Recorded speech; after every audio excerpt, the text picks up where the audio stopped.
নমস্কার বন্ধুরা, ধর্মতত্ত্বের নতুন একটি পর্বে আপনাদের স্বাগত জানাই। আশা করছি আপনারা সকলেই ভগবানের কৃপায় ভালো আছেন এবং সুস্থ আছেন। যে নারীরা সন্ধ্যাবেলা তুলসী গাছের নিচে প্রদীপ জ্বালান তারা আজকের ভিডিওর কথাগুলি মনোযোগ দিয়ে শ্রবণ করুন, অন্যথায় এই ছোট্ট ভুলটি আপনার পুরো ঘরকে ধ্বংস করে দেবে। দুঃখ, দারিদ্রতা, রোগ, শোক, দুর্ভিক্ষ, মৃত্যু, এমনকি নেতিবাচক শক্তি আপনার ঘরে প্রবেশ করতে শুরু করবে। বন্ধুরা, আজ আমি আপনাদের জন্য একটি তথ্য নিয়ে এসেছি যা সাধারণ নয়। গরুর পুরাণে বিশেষ করে নারীদের জন্য কিছু সতর্কতার কথা উল্লেখ করা হয়েছে যা প্রতিটি নারীর জন্য খুবই গুরুত্বপূর্ণ। গরুর পুরাণ কোনো সাধারণ পুস্তক কিন্তু নয় বন্ধুরা। এই বইটিতে জীবনের প্রতিটি ছোট ছোট কাজকে বিশদভাবে ব্যাখ্যা করা হয়েছে এবং সেই কাজের পেছনে সত্যতাও বলা হয়েছে। বন্ধুরা, আপনারা হয়তো লক্ষ্য করলেই দেখবেন প্রতিটি হিন্দু সনাতন বাড়িতেই তুলসী মাতার পুজো করা হয়। এমন কোনো ঘর খুব কমই থাকবে যেখানে তুলসী গাছ থাকবে না, কারণ আমাদের সনাতন ধর্মে তুলসীকে দেবীর মর্যাদা দেওয়া হয়েছে। বন্ধুরা, আমাদের বাড়িতে প্রতিদিন সকাল এবং সন্ধ্যায় নারীরা তুলসীর সামনে একটি প্রদীপ জ্বালান। গরুর পুরাণ এবং অন্যান্য বৈদিক ধর্মীয় গ্রন্থে তুলসী পূজার বিশেষ গুরুত্ব বলা হয়েছে এবং বিশেষ করে সন্ধ্যাবেলা তুলসীতে প্রদীপ জ্বালানো একটি অত্যন্ত পুণ্যকর কাজ বলে বিবেচিত হয় এবং এটি একটি অত্যন্ত অলৌকিক কাজ বলেও বিবেচিত হয়। কিন্তু এটি কেবল একটি ধর্মীয় অনুষ্ঠান নয়, বরং এর পেছনে অনেক শুভ গুণাবলী, আধ্যাত্মিক, পারিবারিক এবং পূর্বপুরুষেরও কারণ রয়েছে। বন্ধুরা, আজ এই ভিডিওটিতে আমরা আপনাকে যে বিষয়টি বলতে যাচ্ছি আগে কেউ হয়তো এই বিষয়টি সম্পর্কে আপনাদের জানায়নি। সন্ধ্যাবেলায় তুলসীতে প্রদীপ জ্বালানোর সময় প্রতিটি নারীরই কি কি সতর্কতা অবলম্বন করা উচিত এই বিষয়টিতেই বিস্তারিত আলোচনা করা হবে আজকের এই ভিডিওটিতে। বন্ধুরা দেখুন, সবাই বলে যে সকাল ও সন্ধ্যায় তুলসীতে প্রদীপ জ্বালান, তুলসীতে প্রদীপ জ্বালালে এটি ঘটবে। কিন্তু আপনি হয়তো জানেন না যে কখনো কখনো প্রদীপ জ্বালানোর মাধ্যমেও আপনার জানতে বা অজান্তে অনেক কিছুই পাপকর্ম হয়তো আপনি করে ফেলেন, যার ফলে পুরো ঘর ধ্বংস হয়ে যায়। ঘরে সুখ, শান্তি, সম্পদ সবকিছুই চলে যায়, কারণ মা লক্ষ্মী এবং মা অন্নপূর্ণা ঘরের তুলসীতে বিদ্যমান থাকেন। ঘরের সুখ শান্তি ঘরের তুলসীতেই বজায় থাকে। বন্ধুরা, প্রতিটি ঘরের তুলসী অবশ্যই প্রতিটি ঘরের জন্য কিছু না কিছু বলে থাকে। তাই এই ভিডিওটিতে আমরা আপনাদের জানানোর চেষ্টা করব আপনার ঘরের তুলসী আপনাকে কি বলে থাকে। তাই বন্ধুরা, আজকের ভিডিওটি কিন্তু খুবই গুরুত্বপূর্ণ হতে চলেছে। তাই আসুন বন্ধুরা, সকলে মিলে কিছু সময় ধৈর্য ধরে আজকে তুলসী মাতা সম্পৃক্ত এই ভিডিওটি সম্পূর্ণ শ্রবণ করি এবং প্রিয় ভক্তরা অবশ্যই কমেন্টে জয় তুলসী মাতার জয় এবং জয় মা লক্ষ্মী লিখতে একদমই ভুলবেন না। মা লক্ষ্মী এবং মা তুলসীর কৃপায় আপনার সমস্ত মনোবাঞ্ছা পূরণ হবে। তো আসুন বন্ধুরা, শুরু করি আজকের মূল আলোচনা। বন্ধুরা দেখুন, প্রতিটি বাড়িতেই সকাল এবং সন্ধ্যায় তুলসীর নিচে একটি প্রদীপ জ্বালানো হয়। কেউ কেউ তাদের ঘরের তুলসী তাদের ঘরের বাইরেও রাখেন, কেউ ছাদে রাখেন, আবার কেউ কেউ বারান্দায়ও রেখে থাকেন। কিন্তু শাস্ত্রে বলা হয়েছে তুলসী মাতার অবস্থান সর্বদা ঘরের বাইরে রাখতে, একটি তুলসী বেদি তৈরি করে সেখানে তুলসী মাতাকে স্থাপন করতে।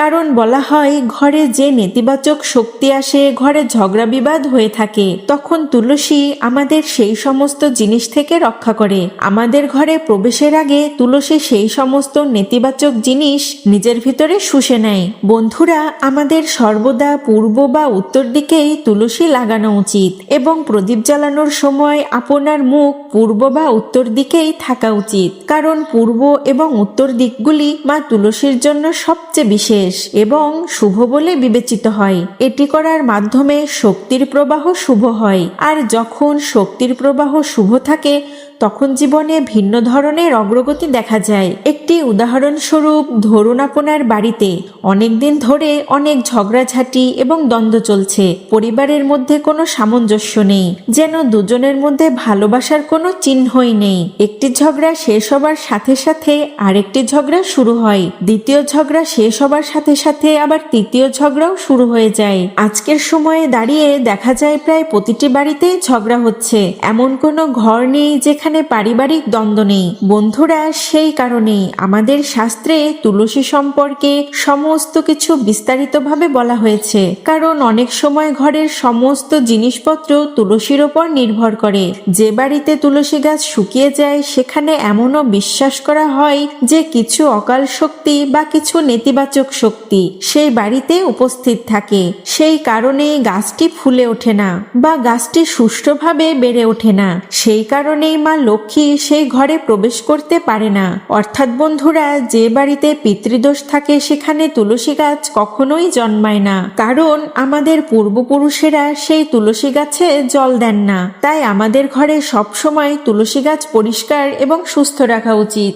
ভাঙা, শুকনো এবং শুকিয়ে যাওয়া তুলসী গাছে প্রদীপ জ্বালানো উচিত নয়। নারীদের এই কথাটি মনোযোগ সহকারে শোনা উচিত। কেবলমাত্র নারীরাই নয়, যদি কোনো পুরুষও তুলসীতে প্রদীপ জ্বালান তাহলে আমাদের কিন্তু এই বিষয়ে অবশ্যই খেয়াল রাখতে হবে। আমরা যখন প্রদীপ জ্বালাই তখন আমাদের এমন একটি তুলসী গাছে প্রদীপ জ্বালানো উচিত যা সম্পূর্ণ সবুজ। এর সমস্ত পাতা দৃশ্যমান হওয়া উচিত। এর ডালপালা ভেজা থাকা উচিত। কিন্তু কখনো ভাঙা তুলসী গাছ বা শুকনো তুলসী গাছের সামনে প্রদীপ জ্বালানো উচিত নয়। ভাঙা তুলসী গাছে প্রদীপ জ্বালালে আমাদের ঘরও ভেঙে যায়, বিভিন্ন পরিবার ভেঙে যায়। তাই বন্ধুরা, আমি আপনাদের বলছি তুলসীর চারপাশে পরিষ্কার পরিচ্ছন্নতার বিশেষ যত্ন নিতে, কারণ এটি পবিত্রতার কেন্দ্র হিসেবে বিবেচিত হয়। বলা হয় যে এই পৃথিবীতে তুলসীর মতো পবিত্র আর কিছুই নেই। গোমূত্রের পরে তুলসী আসে যা পবিত্র বলে বিবেচিত হয়, কারণ ভগবান শ্রীকৃষ্ণ নিজেই তার গলায় তুলসীর মালা পরেছিলেন। এবং সর্বদাই আপনি মনে রাখবেন যে সন্ধ্যার সময় অর্থাৎ সূর্যাস্তের সময় প্রদীপ জ্বালাবেন, কারণ বলা হয় যে ব্যক্তি রাতে তার ঘরের তুলসী গাছে প্রদীপ জ্বালায় তার জীবনে অন্ধকার নেমে আসে। কারণ বলা হয় যে রাতে প্রজ্বলিত প্রদীপ ঘরের আলোকে কেড়ে নেয় এবং ঘরের সমস্ত আলো শুষে নেয়। বন্ধুরা, আমাদের বিভিন্ন পবিত্র ধর্মগ্রন্থগুলোতে তুলসী সম্পর্কে বিভিন্ন মতামত দেওয়া হয়েছে, কিন্তু আজকের যুগে কিছু আধুনিক যোগী এতটাই শিক্ষিত হয়ে উঠেছেন যে তারা আমাদের ধর্মগ্রন্থে মোটেও বিশ্বাস করেন না। তাই বন্ধুরা, আমাদের উচিত সন্ধ্যার সময় অর্থাৎ সূর্যাস্তের সময় প্রদীপ জ্বালানো, যখন রাত বা দিন পুরোপুরি হয় না, কারণ এই সময়টিকে ভৈরব এবং নেতিবাচক শক্তি সক্রিয় হওয়ার সময় বলে মনে করা হয়। বলা হয় যে যখন সন্ধ্যা হয় তখন সবাই আমাদের বলে যে দেবদেবী পৃথিবীতে বিচরণ করেন, দেবদেবী ঘরে আসেন। সন্ধ্যার সময় আমাদের ঘরের দরজা খোলা রাখা উচিত। তবে মনে রাখবেন যে তুলসীতে প্রদীপ জ্বালালে নেতিবাচক শক্তি নষ্ট হয়। আর গরুর পুরাণ অনুযায়ী সন্ধ্যার সেই সময়ে যখন মৃত্যু বিনাশকারী কালভৈরব আমাদের ঘরের সমস্ত জিনিসপত্র আমাদের কাছে ভিড়িয়ে দেন এবং আমাদের উপর সন্তুষ্ট হন, তখন আমরা ধন্য হই। এই সময় নেতিবাচক শক্তিও সক্রিয় হয়ে ওঠে, অর্থাৎ এই সময়টিকে নেতিবাচক এবং ধনাত্মক উভয় শক্তির জন্যই খুবই কার্যকর বলে মনে করা হয়। এই সময়ে প্রদীপ জ্বালালে নেতিবাচক শক্তি এমনভাবেই ধ্বংস হয় যে তা আমরা প্রত্যক্ষভাবে দর্শন করতে পারি। আপনি যখন তুলসীর কাছে প্রদীপ জ্বালান তখন আপনি হয়তো দেখে থাকবেন যে কখনো সেই তুলসীর চারপাশে বাতাস বয়, কখনো কখনো এটি খুব জোরে বাতাস দিয়ে ওঠে। তখনও আমাদের প্রদীপ কিন্তু নিভে যায় না, কারণ তুলসী মাতা নিজেই সেই প্রদীপটিকে রক্ষা করতে পারেন এবং প্রদীপ রক্ষা করার অর্থ হলো বংশ রক্ষা করা। এবং যখন আমাদের বংশের রক্ষক স্বয়ং ঈশ্বর, তখন আমাদের সামান্য ক্ষতিও করতে পারেন না কোনো নেতিবাচক শক্তি। তাই বন্ধুরা, প্রতিটি নারীরই এই নিয়মটি মেনে চলা উচিত। কিন্তু এখন এমনটাই দেখা যায় যে এই সমস্ত ছোট্ট ছোট্ট জিনিসের যত্ন কেউই নেন না, এবং যখন সমস্যা আসে, যখন দুঃখ আসে, তখন তারা ঈশ্বরকে অভিশাপ দিতে শুরু করে, ঈশ্বরের কাছে অভিযোগ জানাতে শুরু করে, কিন্তু পিছনে ফিরে তাকায় না এবং নিজেদের ভুলটিও দেখতে পায় না। কিন্তু বন্ধুরা দেখুন, যদি আপনি ভুল করে থাকেন তাহলে আমি আপনাকে বলছি, আজ থেকে আপনি পূর্ব বা উত্তর দিকে মুখ করে প্রদীপটি রেখে এই ভুলগুলি সংশোধন করার চেষ্টা করুন। এটি জীবনের সম্পদ, স্বাস্থ্য এবং সুখ নিয়ে আসে। এটি আমাদের জীবনে দেবী লক্ষ্মীর আশীর্বাদ নিয়ে আসে, এমনকি জীবনকে ধন্য করে তোলে। এছাড়াও বন্ধুরা, আপনার মনে রাখা উচিত যে প্রদীপের বাতি সর্বদাই লম্বা হওয়া উচিত এবং সাদা তুলোর তৈরি হওয়া উচিত। যখনই আমরা কোনো প্রদীপে বাতি রাখি এবং যদি সেই বাতি সম্পূর্ণরূপে পুড়ে যায়, তখন এটি কিন্তু অত্যন্ত অশুভ প্রতীক হিসেবে বিবেচিত হয়। বন্ধুরা, সর্বদা প্রদীপের বাতি দীর্ঘ রাখুন এবং সম্ভব হলে পঞ্চমুখী প্রদীপ জ্বালানোর চেষ্টা করুন। পঞ্চমুখী প্রদীপ জ্বালানো আরো বেশি ফলপ্রসূ বলে মানা হয়, কারণ এতে খুব বেশি ঘি বা খুব বেশি তেল ব্যবহার করা হয় না। পঞ্চমুখী প্রদীপ জ্বালানোর মাধ্যমে আমরা আমাদের গ্রহ, আমাদের জীবন এবং আমাদের বাড়িতে পঞ্চভূতের পূর্ণ প্রভাব দেখতে পাই। বন্ধুরা, পঞ্চমুখী প্রদীপ জ্বালানোর সময় মন্ত্র এবং অনুভূতি সহকারে মায়ের কাছে প্রার্থনা করুন। ভক্তির অনুভূতি ছাড়া এই আচারটি অসম্পূর্ণ বলে মনে করা হয়। অতএব আমাদের মনে ভক্তি থাকা আবশ্যক, কারণ মনে ভক্তি থাকা খুবই গুরুত্বপূর্ণ। কারণ আজকের সময়ে আমরা যদি কোনো কাজ করি তা যদি ধর্মের সাথে সম্পৃক্ত হয়ে থাকে এবং আমাদের যদি ঈশ্বরের উপর বিশ্বাস না থেকে থাকে, তবে আমরা কিন্তু কোনো পুণ্য ফল পাবো না। তাই বন্ধুরা, প্রদীপ জ্বালানোর সময় আমাদের ছোট্ট ছোট্ট কাজগুলি অবশ্যই করা উচিত এবং মনে রাখা উচিত যে কখনোই খালি পায়ে থাকা উচিত নয়। কিন্তু আবার জুতো, স্যান্ডেল, চটি এগুলো পরেও কিন্তু তুলসী মাতার সামনে যাওয়া উচিত নয়। তুলসী মাতাকে সকল দেবতার সমতুল্য মনে করা হয়, তাই জুতো পরে তুলসী মাতার সামনে যাওয়া মহাপাপ বলে মনে করা হয়। আর এই মহাপাপের ফল আমাদের খুব খারাপভাবে সহ্য করতে হয়। যারা তুলসীর কাছে চটি বা জুতোর স্ট্যান্ড তৈরি করে, জীবনে কখনো কখনো এমন পরিস্থিতির মুখোমুখি হতে হয় যা এখানে বর্ণনা করা অত্যন্ত কঠিন। বন্ধুরা, হঠাৎ অসুস্থ হয়ে পড়া, হঠাৎ আর্থিক সংকটের সম্মুখীন হওয়া, পেশা হারানো বা দুঃখ বোধ করা, এইগুলো কিন্তু স্বাভাবিক নয়, কোনো না কোনো পাপের ফল। তাই জুতো পরে তুলসী মাতার কাছে কখনোই যাওয়া উচিত নয়। এবং নারীদের যেই ঋতুচক্রের সময় রয়েছে, এই সময়ে ভুল করেও তুলসী স্পর্শ করা উচিত নয়। এই সময় শরীর থেকে নির্গত শক্তি তুলসীর সূক্ষ্ম শক্তিকে প্রভাবিত করে। তাই এই সময় কেবল দূর থেকেই ভক্তি করা, তুলসী মাতাকে প্রণাম জানানো এবং বিশ্বাস বজায় রাখাই যথেষ্ট।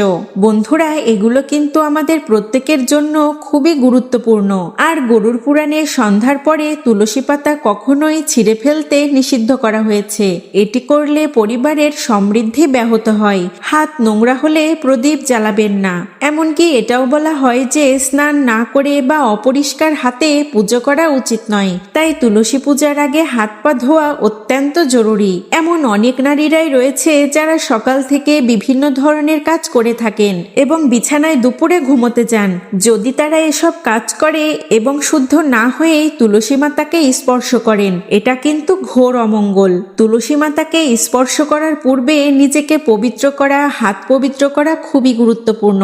এবং তুলসীতে প্রদীপ জ্বালানোর সময় সাথে সাথে মুখ ঘুরিয়ে নেবেন না। প্রদীপ জ্বালানোর পর কিছুক্ষণ সেখানে বসে প্রার্থনা করুন। দাঁড়িয়ে ইতিবাচকভাবে প্রার্থনা করুন, এতে প্রচুর ইতিবাচক শক্তি পাওয়া যায়। এবং আমি তুলসীতে প্রদীপ জ্বালানোর আগে এবং তুলসীতে প্রদীপ জ্বালানোর পরে এর আশ্চর্যজনক উপকারিতা সম্পর্কে এখন আপনাদের বলছি। তুলসীতে প্রদীপ জ্বালালে বংশের ঝামেলা দূর হয়, যার ফলে পিতৃদোষ, কালসর্প দোষ থেকেও মুক্তি পাওয়া যায়। গ্রহদোষ, রাহুকেতুর প্রভাব কমে যায়, যার ফলে বিশেষ করে নারীরা সন্তান সুখ পান, বৈবাহিক জীবনে উন্নতি হয় এবং মা লক্ষ্মী স্থায়ীভাবে বসবাস করেন। আজকালকার সময় টাকার প্রয়োজন কার নেই? বন্ধুরা, প্রতিটি ব্যক্তিরই কিন্তু টাকা প্রয়োজন। তাই সন্ধ্যায় তুলসীতে প্রদীপ জ্বালালে আমরাও অনেক অর্থের সুবিধা পাই। শনি, রাহু এবং কেতুর দৃষ্টান্তে মানসিক শান্তি পাওয়া যায়। মানসিক চাপ, মানসিক ভয়, নিরাপত্তাহীনতা এবং বিভ্রান্তির মতো অনুভূতি কমে যায়। এখন বন্ধুরা দেখুন, তুলসীতে প্রদীপ জ্বালানোর পেছনের রহস্য গরুর পুরাণে বলা হয়েছে এবং গরুর পুরাণের দৃষ্টিকোণ থেকে দেখলে এটি আমাদের জন্য অত্যন্ত শুভ এবং আমাদের জীবনে এটি অত্যন্ত অলৌকিক হতে পারে। গরুর পুরাণ অনুযায়ী তুলসী মাতা লক্ষ্মীর অবতার এবং সন্ধ্যায় যখন অন্ধকার বৃদ্ধি পায় তখন নেতিবাচক শক্তি জাগ্রত হয়। তাই সেই সময় তুলসী মাতার সামনে প্রদীপ জ্বালালে ঘরের শক্তি ক্ষেত্র পবিত্র হয়, পূর্বপুরুষরা তর্পণের পুণ্য লাভ করে, ভূতের বাধা দূর হয়, আমরা সন্তানের সুখ, বৈবাহিক জীবন এবং স্বাস্থ্যের আশীর্বাদ পেয়ে থাকি। বন্ধুরা, শেষ পর্যন্ত নারীদের জন্য কিছু বিশেষ সতর্কতা রয়েছে। যদি আপনি গর্ভবতী হন তাহলে তুলসীতে প্রদীপ জ্বালানোর সময় হলুদ পোশাক পরিধান করুন। এতে নিশ্চিত হবে যে আপনার যে সন্তানই হোক না কেন সে একেবারে পরিষ্কার এবং মানসিক স্থিতিশীল জন্মগ্রহণ করবে, অর্থাৎ মনে কোনো ধরনের বিভ্রান্তি থাকবে না। আর বন্ধুরা, হলুদ রং পরাও কিন্তু অত্যন্ত শুভ, যাতে গর্ভে বেড়ে ওঠা শিশুর ওপরে ইতিবাচক প্রভাব পড়ে, কারণ হলুদ রংকে খুবই শুভ বলে মানা হয়। ভগবান বিষ্ণু হলুদ রং খুবই পছন্দ করেন। আর বন্ধুরা, সন্ধ্যাবেলা তুলসীতে জল নিবেদন কখনোই করবেন না, এটাকে অপবিত্র বলে মনে করা হয়। এই কাজটি করলে এমনটাই মানা হয় যে এতে করে তুলসী দেবীর অপমান করা হয়। এটা করে আপনি তুলসী দেবীকে রাগাচ্ছেন। এবং তুলসী মাতার চারপাশে কখনোই ঝাড়ু ব্যবহার করবেন না, কারণ তুলসীর চারপাশে ঝাড়ু দিলে আমাদের ঘরে বাস্তুদোষ তৈরি হয়, এর ফলে খারাপ ফল পাওয়া যায়। বন্ধুরা, তুলসীর চারপাশে কখনোই ঝাড়ু ব্যবহার করা উচিত নয়, এবং কিছু নারী তুলসীর চারপাশে ঝাড়ু দেবার এবং ঝাড়ু সেখানে ফেলে দেওয়ার অভ্যাস আছে। এটাও কিন্তু আমাদের সবচেয়ে বড় বোকামি। তুলসীর চারপাশে কখনোই ঝাড়ু ব্যবহার করা উচিত নয়, এবং তুলসী মাতার চারপাশে নোংরা জিনিস রাখাও উচিত নয়। যখন আমরা তুলসী মাতাকে ভোগ নিবেদন করি, ভোগ নিবেদনের কিছুক্ষণ পর সাথে সাথে সেই ভোগ তুলে সবার মধ্যে বিতরণ করো। সকালের ভোগ সন্ধ্যা পর্যন্ত পড়ে থাকা ঠিক নয়, এবং সন্ধ্যার ভোগ সকাল পর্যন্তও পড়ে থাকা ঠিক নয়। যখন প্রদীপ জ্বলে এবং আলো হয়ে যায়, তখন আপনারা সেই ভোগ তুলে সবার মধ্যে বিতরণ করুন। মানুষ তুলসীর চারপাশে অনেক সময় কি করে যে তারা ডাস্টবিন রাখে, এই কাজটি করা অত্যন্ত বোকামি। ডাস্টবিনকে সবচেয়ে অপবিত্র জিনিস বলে মনে করা হয়। এতে আমাদের পায়ের তলায় জমে থাকা সমস্ত আবর্জনা আছে। আর আপনি যদি সেই জিনিসটি নিয়ে তুলসী মাতার বেদির কাছে রেখে দেন, তাহলে কি আপনার জীবনে দুর্ভাগ্য আসবে না? যদি আপনি নিজের জীবনে দুর্ভাগ্য না চান, তাহলে এই ভুলগুলো অবশ্যই এড়িয়ে চলুন। এই কাজগুলি এড়িয়ে চললে আপনার সৌভাগ্য বৃদ্ধি পাবে এবং মা লক্ষ্মী আপনাকে অভূতপূর্ণ পরিমাণে সম্পদ দান করবে। তিনি আপনাকে অসম্পূর্ণ পরিমাণে সুখ দেবে। জীবনে কখনো কোনো কিছুর অভাব হবে না। তো দেখুন বন্ধুরা, আমাদের তুলসীর চারপাশে পরিষ্কার পরিচ্ছন্নতা বজায় রাখা আমাদের কর্তব্য।